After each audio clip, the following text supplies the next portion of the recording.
जो तुम थोड़ा थोड़ा बैर सुख के लिए जाता है, तो एक फोटे में आता है कि सांप के मुंह में मेढक है, मेढक मच्छर की आशा करता है। सांप के मुंह में मेढक पड़ा है और मेढक का मुंह खुला पड़ा है और मच्छर ऐसा ऐसा देख के आशा करता है कि मच्छर मैं जपूं और खाऊं, और पड़ा है सांप के मुंह में। यही मनुष्य की हालत है, पड़ा है मौत के मुंह में। बीमारी, बुढ़ापा, मौत, दुख तो सामने है ही है, तो भी मच्छर की आशा करता है ये सुख भोगूं। बीमारी में मुआ पड़ा है तो मैं उठूंगा ना, पीछे सिनेमा में जाऊंगा, उठूंगा ना, पीछे ऐसा करूंगा, उठ के फिर दुकान में जाऊंगा। भगवान मेरे को उठाओ तो मैं दुकान में जाऊं, मैं अकेला हो गया हूं।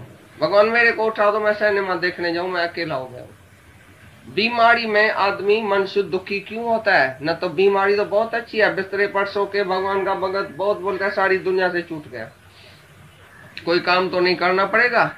तुम ठीक ठाक है तो घर वाले ऐसे ऐसे बोलते हैं ये करो ये करो ये करो। जब ये बीमार होएगा तो सब छोड़ के जाएगा, भाई बाबा बीमार है, मम्मी बीमार है, भाई इसको छोड़ो, अभी हम आप ही रंधना करते हैं, आप ही किचन संभालते हैं, आप ही घर संभालते हैं, आप ही दुकान संभालते हैं। तो बीमारी तो बड़ी अच्छी है ना, सौगात है ना। बीमारी में तुम जब बिस्तरे पर सोएगा तो तुम्हारा अभ्यास चालू होना चाहिए, भगवान से सीधी लिंक लगनी चाहिए बीमारी में, क्योंकि दूसरा कोई काम नहीं है।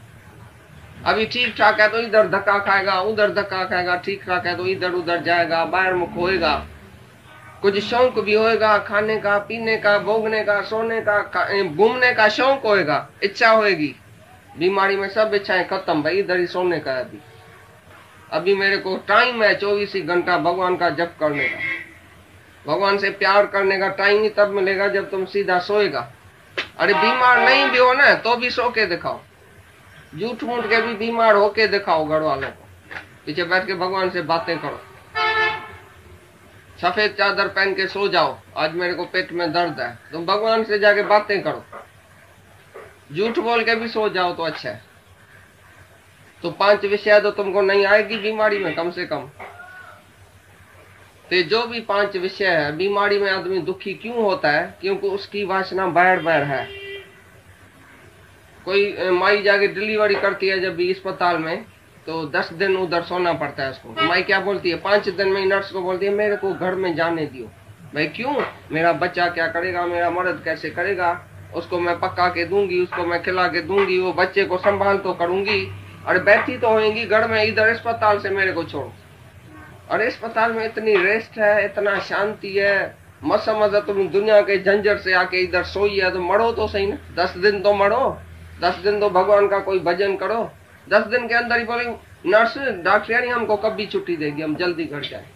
जल्दी घर क्या करने का है? पड़ोस को बोलो और भी बेड दियो, मैं इधर ही सोया पड़ा हूँ। काय के लिए घर जाता है? क्या जाके करेगा घर में? तुमको सोना आता ही नहीं है, एकांत पसंद नहीं है, तुमको झमेला चाहिए सारा दिन। मैं ठीक हो जाऊं तो जल्दी जल्दी भागूं और दौड़ूं। एक टीबी का पेशेंट था, अस्पताल में पड़ा था मई में, तो सब आदमी उसके पास, जो शाहूकार थे उसके पास जाते थे। भाई टीबी पेशेंट्स को मैं बहुत ये दे के आता हूँ, फ्रूट ये वो जो चीज है उसको खाने के लिए। तो हमारे गुरु ने उससे पूछा कि वो जो जब भी टीबी का पेशेंट ठीक होएगा तुम्हारे फ्रूट खाने से या खाना खाने से, पीछे क्या करेगा? बोला जाके नौकरी पर लगेगा, बच्चे को संभालेगा, औरत के पास जाके बैठेगा। तो बोला इसी से अच्छा है कि वो टीबी पेशेंट ही रहे तो अच्छा है। पहले जब टीबी पेशेंट के पास तुम जाओ और जाके फ्रूट खिलाओ, तो पहले पूछना तुमको फ्रूट तो खिलाता हूँ, तुम ठीक होके, मैं दुआ भी करता हूँ, तुम ठीक हो जाएगा, पीछे क्या करेगा? पहले उनसे पूछ के आओ। अगर वो बोले मैं ये जीवन भगवान को दूंगा तो उसको फ्रूट खिलाना, नहीं तो उसका फ्रूट चोरी करके आओ, नहीं खिलाओ तो अच्छा है। अगर वापस वो जाके औरत के साथ बैठेगा और बच्चा 2-4 और पैदा करेगा, अकेले हो गए, तुम चले गए सिनेमा में, 3 घंटा टांग नीचे करके साथ बैठ के सिनेमा देखती है, दिल का बीमार, और उसको तुम दुआ करेगा ये फलाना भगवान इसको ठीक करना जल्दी, तो ठीक हो के क्या कहाँ जाएगी? जब उसको गुरु भी है अपना, तो बैठ के गुरु के रूम में उसको भक्ति करे ना, उसी से बातें करे ना। सिनेमा में क्यों जाते हैं कोई भी? क्योंकि विषय अंदर पड़ी है। किसी भी गुरु ने उनकी विषय नहीं निकाली, और सच्चा गुरु पहले ही बोलता है विषय का विषय सब विषय समान त्यागो। जहां जहां तुम्हारा मन बाहर भागता है, बाहर सुख ढूंढता है, तुम अकेला बैठ नहीं सकता है, अकेला सो नहीं सकता है, इसका मतलब है तुम्हारा ध्यान समाधि लगा ही नहीं है, भगवान से प्यार ही नहीं हुआ है तुम्हारा। अगर बीमारी में किसको भगवान भूल जाता है तो उसका भगवान से प्यार नहीं हुआ है। जिसका भगवान से प्यार है वो जब अकेला बैठता है, सो जाता है, बस भगवान और वो, बाकी सारी दुनिया बीच में घूम। तो बोलता है विषय सब विषय समान त्याग, इसका मतलब है कि कहाँ भी बाहर मुख, जहां जहां तुमने मजा लिया है, जहां जहां तुम सुख देखता है, बाहर सुख है, उधर तुम दुख समझो। भाई ये खुशी नहीं है, ये सुख नहीं है, ये तो दुख है। सुख मांगे तो दुख आगे आवत है। जिस जिस चीज में तुमने सुख देखा था, इसमें सुख है, उसमें सुख है, उसी से वापसी में दुख ही मिलेगा। एक आना सुख 15 आना दुख। जो सुख अभी तुमको अमृत समान लगता है उसकी एंड जहर है। वो तमोगुणी सुख है, रजोगुणी सुख है जो विषय विकार से आता है। जो सतोगुणी सुख है वो भगवान के भक्ति से आता है, परमात्मा के प्यार से जो सुख आता है, जो सत्संग में तुम बैठते हैं सुख मिलता है, ये सतोगुणी सुख है। विषय विकार से जो सुख आता है वो रजोगुणी। नींद आलस्य से जो सुख आता है वो तमोगुणी। तो जो भगत है वो सात्विकी सुख में रहता है, हमेशा अपने अंदर वाले सुख में रहता है। जहां भी बैठता है एकांत में अपने अंदर शांत मौन हो जाता है। जिसको विषय विकार नहीं है, जिसने विषयों को जीता है, उसके अंदर शांति प्रकट होती है, एकाग्रता हो जाती है। नहीं तो मन एकाग्र होएगा ही नहीं, इधर भागेगा उधर भागेगा, बंदर की तरह। जैसे वो मच्छर की आशा रखता है, जैसे तुम्हारा मन है, तुम्हारा ये शरीर है मसाने में, आधा मसाने में पड़ा है अभी, तो भी तुम बोलता है ये तो करूं, ये तो करूं, कमाऊं तो सही, इकट्ठा तो करूं, उसको तो दूं, ऐसा तो करूं, ये तो सुख लूं, ये तो सुख लूं। तो सुख में ही तुम्हारी वृत्ति है अभी तक, सुख बुद्धि है। जब तुम पैसे को सच समझता है, बेटे को सच समझता है, दुनिया को सच समझता है, तो तुम्हारी सुख बुद्धि है अभी तक। तो बोलता है जिसको विषय जहर समान है वो अमृत पीता है अभी। अभी अमृत कौन सा है, वो गुण बताता है। तो ये गुण तुम अपने में धारण करेगा तो तुम्हारे अंदर अमृत जैसा जो शांति मिलेगी, आनंद मिलेगा। थोड़ी छोड़ा है, खाना भी खाता है, घूमता भी है, फिरता भी है, पहनता भी है, क्या नहीं करता है ऋषि गुणी। तो बोलते हैं विषय जो है वो जब शरीर कोई मर जाए तो विषय छूटे, बाकी जब तक शरीर है तब तक आंख से देखेगा भी जरूर, कान से सुनेगा भी जरूर। तो भाई ये जो संत ऋषि मुनि है उसने थोड़ी विषय छोड़ी है, बाहर से पूछता है सवाल। समझो ज्ञानी भी देखता है लेकिन वो आसक्त नहीं होता है, तो उसको फिर देखे। तुमने किसको देखा रास्ते में, कोई चीज देखा सुंदर, कोई लड़की देखा, तो तुम पिछाड़ी तक देखता है, फिर दूसरे वाली आंख बोलती है वो फिर देखे सड़ू, फिर तीसरा वाली बोलेंगी फिर देखे, ये हुआ आसक्ति। और ज्ञानी सैर करते करते सारी दुनिया को देखता भी है लेकिन किसमें अटकता नहीं है। जैसे तुम कैमरा में अंदर रोल डाल के और ऐसा ऐसा करो, सबको देखो, फोटा नहीं होगा, जब टिक करेगा तभी फोटा निकलेगा।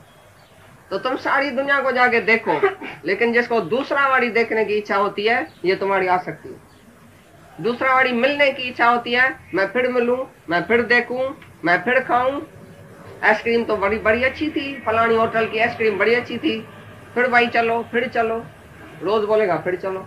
कोई चीज घर में बनती है अच्छी है, फिर बनाओ, फिर हम खाएंगे, फिर भोगेंगे। कोई भी रस तुम एक बारी लिया और फिर इच्छा होती है, तो ये हुई आसक्ति।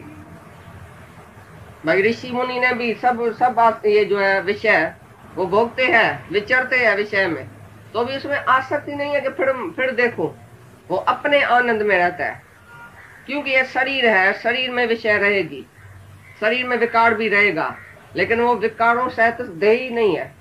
प्रारब्ध अनुसार अगर ज्ञानी के सामने भी कोई सुख भोग आ भी गया, प्रवृत्ति में उसकी समझो प्रारब्ध है राजा जनक की, तो बाहर से वो सुख देखता भी है। 36 प्रकार का भोजन आके रखा है, तुम देखेगा राजा तो बड़े आनंद में बैठा है, मजे में बैठा है, 36 तो कटोरी बाजी की रखी है आगे। तो तुम जल के आएगा तो हम तो दाल रोटी खाता है, मुआ तब भी काम क्रोध होता है। और ऐसे राजा को 36 प्रकार की कटोरियां आगे रखी है, और तो भी इसको कामना नहीं होती होगी। चांदी के बर्तन में सोने बर्तन में खाता है राजा जनक। तुम भाजी फुल्का खाता है तो भी तुमको कामना होती है, और वो 36 प्रकार का भोजन खाता है, लेकिन आसक्ति नहीं है कि मैं खाता हूँ। एक दिन सभी संतों को ये शंका आई है राजा जनक में, भाई इतना भोग भोगता है, इतना मजे में रहता है, इतनी रानियां दासियां ये वो, कपड़ा खाना पीना क्या नहीं है राजा जनक को, ये जरूर गिरता होगा किसी न किसी इच्छा में। तो सभी संतों को बोला हमारे पास आके खाना खाना।